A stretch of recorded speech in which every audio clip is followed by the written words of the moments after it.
आज की इस अत्यंत रहस्यमयी और शांत चर्चा में हम एक ऐसे विषय के अंधकार और प्रकाश के बीच यात्रा करने वाले हैं जो सदियों से मानव सभ्यता के लिए एक पहेली भी रहा है और श्रद्धा का केंद्र भी।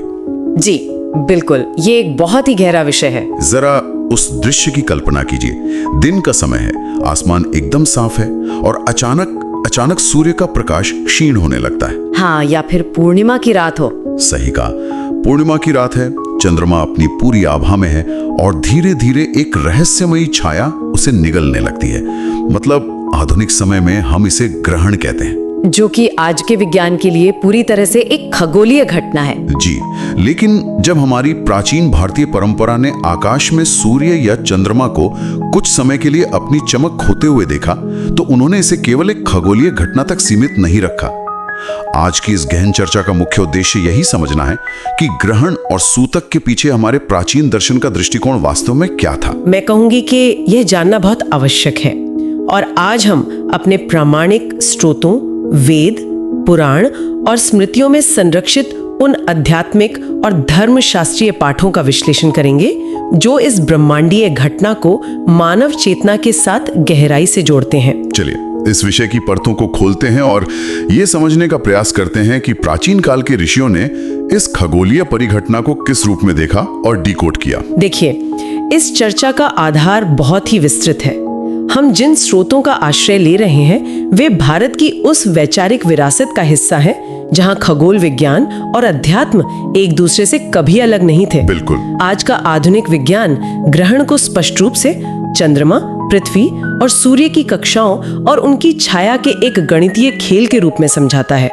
लेकिन जो बात इस विषय को इतना विशिष्ट बनाती है वो यह है कि प्राचीन भारतीय दर्शन ने केवल इस बात की गणना नहीं की कि यह घटना कब घटेगी, बल्कि उन्होंने कुछ और भी देखा। जी, उन्होंने इस पर भी विचार किया कि इस दौरान ब्रह्मांड में जो सूक्ष्म ऊर्जात्मक परिवर्तन होते हैं वो पृथ्वी के वातावरण और मानव मन को किस प्रकार प्रभावित कर सकते हैं।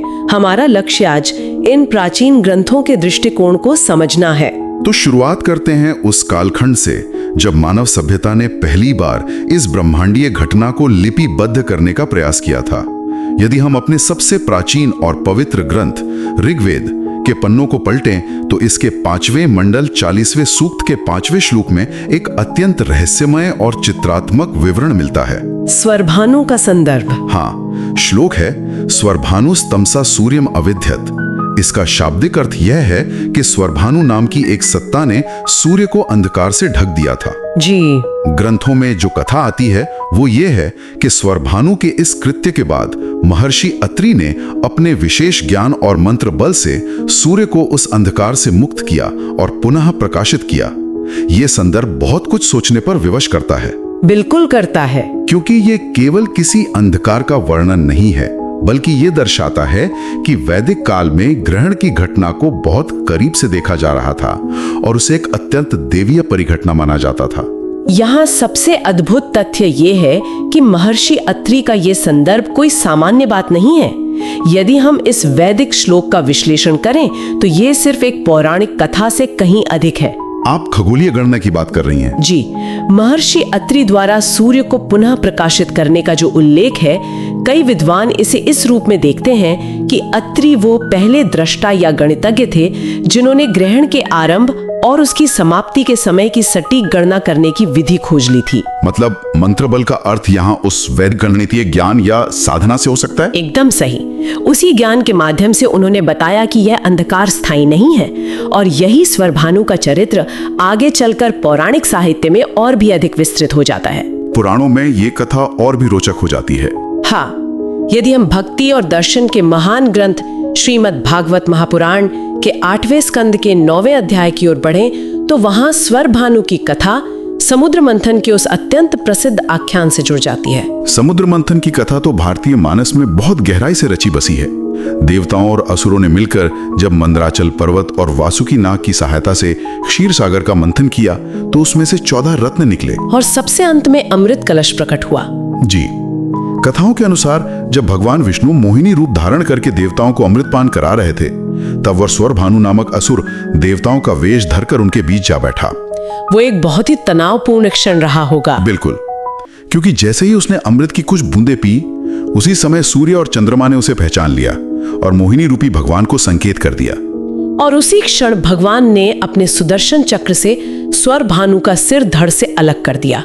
लेकिन क्योंकि अमृत की बूंदें उसके गले से नीचे उतर चुकी थीं, उसका सिर और धड़ दोनों अमर हो गए। यही वो बिंदु है जहां से राहु और केतु का जन्म होता है। जी, ग्रंथों की मान्यता के अनुसार यही कटा हुआ सिर आगे चलकर राहु कहलाया और जो धड़ था वो केतु बना। और क्योंकि सूर्य और चंद्रमा ने ही स्वर भानु का भेद खोला था, इसी बैर के कारण राहु और केतु समय समय पर उन दोनों को ग्रसने का प्रयास करते हैं, जिसे हम ग्रहण कहते हैं। सही कहा। यह कथा सतह पर एक बहुत ही रोचक मिथक प्रतीत होती है, लेकिन इन आख्यानों के भीतर बहुत गहरे खगोलीय और मनोवैज्ञानिक अर्थ छिपे होते हैं। इसी प्रभाव का एक और बड़ा उदाहरण हमारे ऐतिहासिक महाकाव्य महाभारत के भीष्म पर्व में देखने को मिलता है। कुरुक्षेत्र की युद्ध के समय का वर्णन। हाँ, उस विनाशकारी युद्ध की पृष्ठभूमि तैयार हो रही थी और उस समय के आकाश का वर्णन करते हुए एक श्लोक आता है, चंद्र सूर्यो उभौ ग्रस्तौ, जिसका अर्थ है एक ही महीने के भीतर दोनों का ग्रसित होना। जी, केवल 14 दिनों के अंतराल में चंद्रमा और सूर्य दोनों पर ग्रहण लग गया। महाभारत के आख्यान में इस दोहरे ग्रहण को एक अत्यंत अमंगल संकेत के रूप में देखा गया, जो ये दर्शा रहा था कि पृथ्वी पर एक महाविनाश होने वाला है। ये एक बहुत ही महत्वपूर्ण बिंदु है।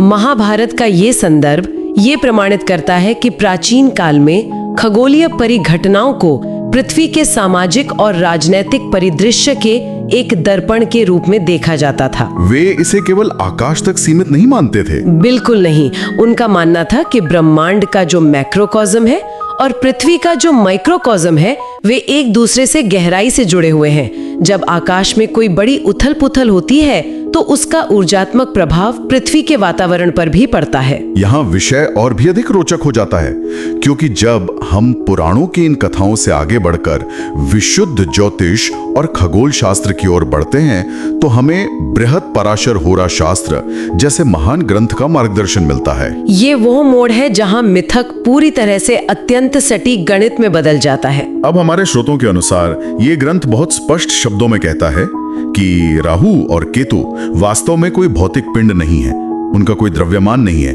जैसे मंगल या शनि का होता है, बल्कि उन्हें छाया ग्रह कहा गया है। जी, अब ये जानना बहुत दिलचस्प है कि प्राचीन विद्वानों ने बिना किसी आधुनिक दूरबीन के ये कैसे स्थापित कर लिया था। मैं मानती हूँ कि ये प्राचीन भारतीय खगोल विज्ञान की सबसे बड़ी उपलब्धियों में से एक है। छाया ग्रह का जो सिद्धांत है वो आधुनिक खगोल विज्ञान के लूनर नोड्स यानी राहु को असेंडिंग नोड और केतु को डिसेंडिंग नोड कहने के बिल्कुल समान है, जो कि गणितीय प्रतिच्छेदन बिंदु हैं। एकदम सही। जब चंद्रमा पृथ्वी की परिक्रमा करता है और पृथ्वी सूर्य की परिक्रमा करती है तो उनके कक्षीय तल हमेशा एक समान नहीं होते। वे दो बिंदुओं पर एक दूसरे को काटते हैं और इन्हीं बिंदुओं को राहु और केतु माना गया है। ये एक बृहद पराशर होरा शास्त्र जी। इन्हीं दो प्रतिच्छेदन बिंदुओं को मान्यता देता है।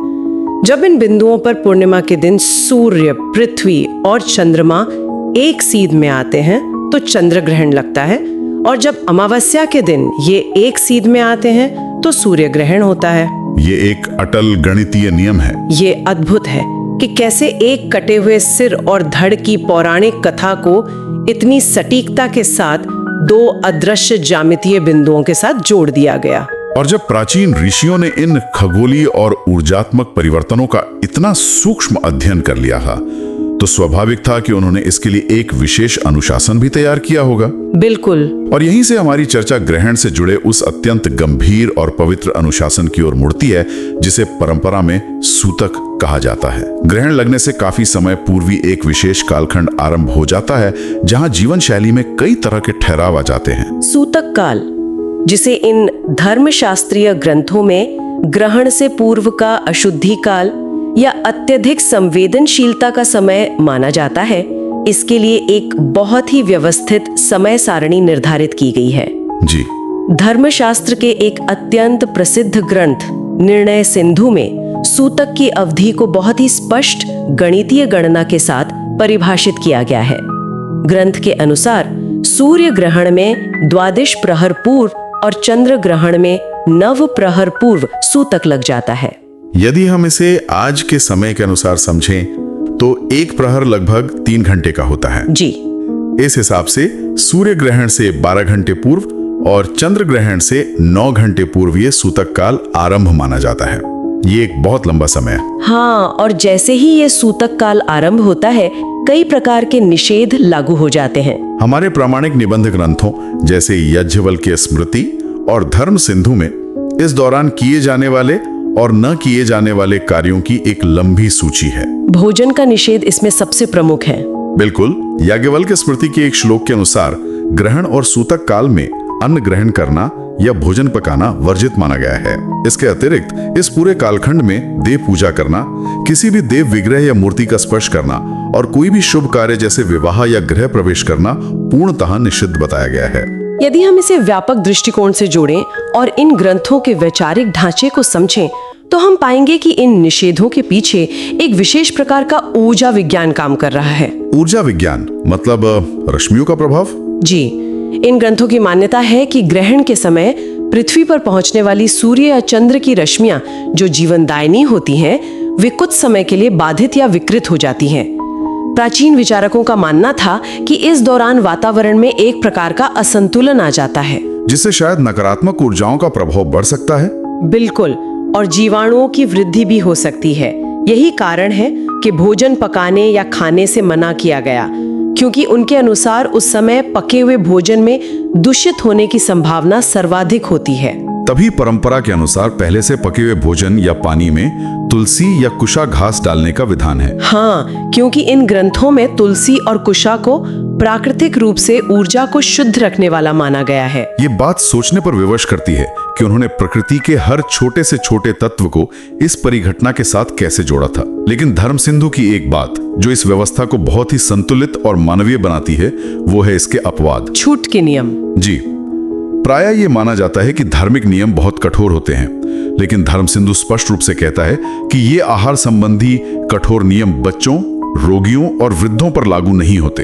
उनके लिए इन नियमों में पूरी छूट दी गई है। ये स्पष्ट करता है कि इन नियमों का मूल उद्देश्य किसी को शारीरिक कष्ट देना नहीं था। बिल्कुल, बल्कि जो पूर्ण रूप से स्वस्थ हैं, केवल उनके शरीर और मन को इस खगोलीय बदलाव के प्रति अधिक संवेदनशील और अनुशासित बनाना था। मैं कहूंगी कि ये संवेदनशीलता गर्भवती स्त्रियों के संदर्भ में बनाए गए नियमों में और भी अधिक गहराई से दिखाई देती है। हाँ, उनके लिए विशेष निर्देश होते हैं। परंपरा और स्मृतियों के अनुसार सूतक और ग्रहण काल में गर्भवती महिलाओं को विशेष रूप से घर के भीतर सुरक्षित और शांत वातावरण में रहने का निर्देश दिया जाता है।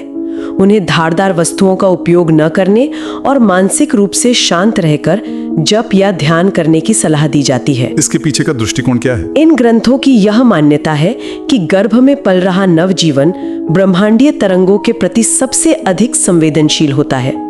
ग्रहण के समय जो एक सूक्ष्म ऊर्जात्मक उथल पुथल होती है, उससे उस नए जीवन की रक्षा के लिए ही ये आवरण बनाए गए थे।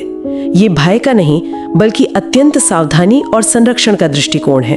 और ये संरक्षण केवल मनुष्यों तक सीमित नहीं है, देवस्थानों के मामले में भी यही गंभीर अनुशासन लागू होता है। जी, मंदिरों की परंपराएं इसका बहुत बड़ा उदाहरण है। भारत के सभी प्रमुख मंदिरों, विशेषकर काशी, पुरी के जगन्नाथ मंदिर और उज्जैन के महाकाल मंदिर जैसी अत्यंत प्राचीन और ऊर्जावान जगहों की परंपरा को देखें तो सूतक आरंभ होते ही मुख्य मंदिरों के पट बंद कर दिए जाते हैं, और वो ऐसे ही नहीं खुलते। मोक्ष की प्रतीक्षा की जाती है। बिल्कुल, जब ग्रहण का मोक्ष होता है, यानी जब ग्रहण पूर्ण रूप से समाप्त होता है, उसके बाद पूरे मंदिर परिसर की शुद्धि की जाती है, देव विग्रह का अभिषेक और स्नान कराया जाता है। और इस पूर्ण शुद्धि की प्रक्रिया के पश्चात ही पुनः भगवान की पूजा और आरती आरंभ होती है। देव मूर्ति का स्पर्श सूतक काल में किसी के लिए भी संभव नहीं है। मंदिरों के पट बंद करने का ये विधान किस ओर इशारा करता है? यह एक बहुत ही गहरे दर्शन की ओर इशारा करता है।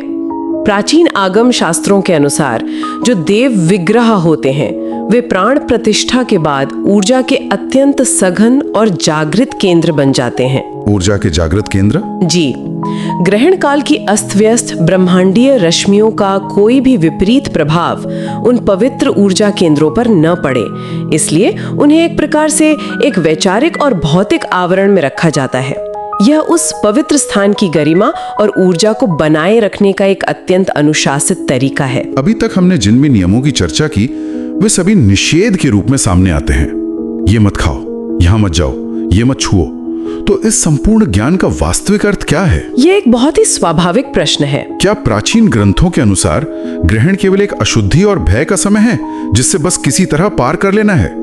स्रोत स्पष्ट करते हैं कि ऐसा बिल्कुल नहीं है। एकदम सही। वास्तव में इन सभी निषेधों का मूल उद्देश्य दैनिक जीवन की भागदौड़ को रोकना है। जब कोई बाहर का काम नहीं करेगा, भोजन पकाने या खाने में समय नहीं लगाएगा, तो वो क्या करेगा? वो अपनी चेतना को अंतर्मुखी करेगा। बिल्कुल, यह समय पूरी तरह से आध्यात्मिक साधना को समर्पित करने के लिए डिजाइन किया गया है। यही इस पूरी चर्चा का सबसे उत्थानकारी पक्ष है। प्राचीन शास्त्र इस अशुद्धि काल को एक बहुत बड़े अवसर में बदल देते हैं। महान ग्रंथ स्कंद पुराण में एक अत्यंत शक्तिशाली श्लोक आता है, ग्रहणे च विशेषेण जपदानम प्रशस्यते। इसका अर्थ क्या है? इसका अर्थ है कि ग्रहण के समय विशेष रूप से किया गया जप और दान अत्यंत प्रशंसनीय और फलदायी होता है। इन धर्मशास्त्रीय स्रोतों के अनुसार यह वो समय है जब ब्रह्मांडीय ऊर्जा एक विशेष स्थिति में होती है और इस समय किया गया कोई भी मंत्र जप सामान्य दिनों की तुलना में 1000 गुना अधिक फल प्रदान करता है, सहस्र गुना। यह किसी भी साधक या आध्यात्मिक मार्ग पर चलने वाले व्यक्ति के लिए एक अद्भुत समय है। बिल्कुल। ग्रंथों में इस समय विशेष रूप से गायत्री मंत्र, महामृत्युंजय मंत्र या किसी भी इष्ट देव के नाम का मानसिक जप करने की अपार महिला बताई गई है। यह एक प्रकार से तपस्या करने, अपने संचित कर्मों की शुद्धि करने और मौन का अभ्यास करने का सबसे श्रेष्ठ समय है। जो ऊर्जा बाहर बाधित हो रही है उसका उपयोग आंतरिक चेतना को जागृत करने के लिए किया जा रहा है। और केवल मानसिक जप ही नहीं, ग्रहण काल में 2 अन्य कर्मों को महाफलदायक बताया गया है, स्नान और दान। जी। पद्म पुराण के अनुसार ग्रहण के आरंभ होने पर और विशेष रूप से इसके मोक्ष अर्थात समाप्ति पर स्नान करने का बहुत महत्व है। विशेषकर किसी पवित्र नदी में स्नान करने को एक प्रकार से शारीरिक और मानसिक आभा मंडल की शुद्धि माना गया है। दान के बारे में मनुस्मृति क्या कहती है? मनुस्मृति के 4 अध्याय के 37वें श्लोक में दान की महत्ता को स्थापित किया गया है। ग्रंथ कहता है कि ग्रहण काल में या उसके मोक्ष के उपरांत किया गया दान अक्षय फलदायक होता है, यानी एक ऐसा कर्म जिसका पुण्य कभी नष्ट नहीं होता। दान में भी विशेष वस्तुओं का उल्लेख मिलता है। शास्त्रों के अनुसार इस समय तिल, अन्न, वस्त्र और अपनी सामर्थ्य के अनुसार दक्षिणा का दान करना चाहिए। ये समाज के उस वर्ग की सहायता करने का भी एक तरीका था जो अभाव में है। बिल्कुल। इन सभी बातों को यदि एक सूत्र में पिरोया जाए तो यह स्पष्ट होता है कि जिस समय आकाश में एक खगोलीय घटना घट रही है, हमारा प्राचीन दर्शन मनुष्य को अपने भीतर झांकने, अपने कर्मों को शुद्ध करने और समाज के प्रति अपना दायित्व निभाने के लिए प्रेरित कर रहा है। संपूर्ण चर्चा का यदि हम गहराई से अवलोकन करें तो वैदिक काल के आख्यानों से लेकर पुराणों की प्रतीकात्मक कथाओं तक और ज्योतिष की सटीक खगोलीय गणनाओं से लेकर स्मृतियों के कड़े अनुशासनों तक, यह सब एक ही दिशा में संकेत करते हैं। इन पवित्र ग्रंथों के दृष्टिकोण से ग्रहण केवल एक खगोलीय घटना नहीं है, बल्कि यह आंतरिक शुद्धि का एक अत्यंत पवित्र अवसर है। बहुत ही सुंदर बात कही आपने। ये प्रकृति और ब्रह्मांड द्वारा हमें दिया गया वो ठहराव है जहां हम अपनी बाहरी गतिविधियों को रोककर अपनी चेतना का परिष्कार कर सकते हैं। और इसी ठहराव और शांति के साथ आज की ये चर्चा अपने उपसंहार की ओर पहुंचती है। हमने वेदों के श्लोक सुने, सूतक के नियमों के पीछे के वैचारिक ढांचे को समझा और ग्रहण काल में मंत्रों और दान की अद्भुत शक्ति को जाना। जी। लेकिन विदा लेने से पूर्व एक ऐसा विचार है जो इन स्रोतों को पढ़ते हुए मन में उभरता है। वो क्या है? यदि स्कंद पुराणों के अनुसार ग्रहण काल में किए गए मंत्र और साधना का फल सहस्र गुना हो जाता है, तो क्या यह संभव है कि ग्रहण के दौरान बाहरी सूर्य या चंद्र पर छाने वाला यह अंधकार असल में प्रकृति का वो तरीका है जिससे वो हमें बाहरी दुनिया के चकाचौंध वाले प्रकाश से हटाकर हमारे भीतर के उस प्रकाश को खोजने के लिए विवश करती है जो कभी ग्रसित नहीं होता? ये सच में एक बहुत ही गहरा और विचारणीय दृष्टिकोण है। बाहर का सूर्य भले ही कुछ क्षणों के लिए छिप जाए, लेकिन वो आंतरिक प्रकाश शाश्वत है। शायद इसी प्रकाश का साक्षात्कार करने के लिए ही इस पूरे अनुशासन का निर्माण किया गया था। इस गहन चिंतन के साथ हम आज की इस यात्रा को यहीं विराम देते हैं। शून्यता से पूर्णता की इस गहन चर्चा में हमारे साथ जुड़ने के लिए धन्यवाद।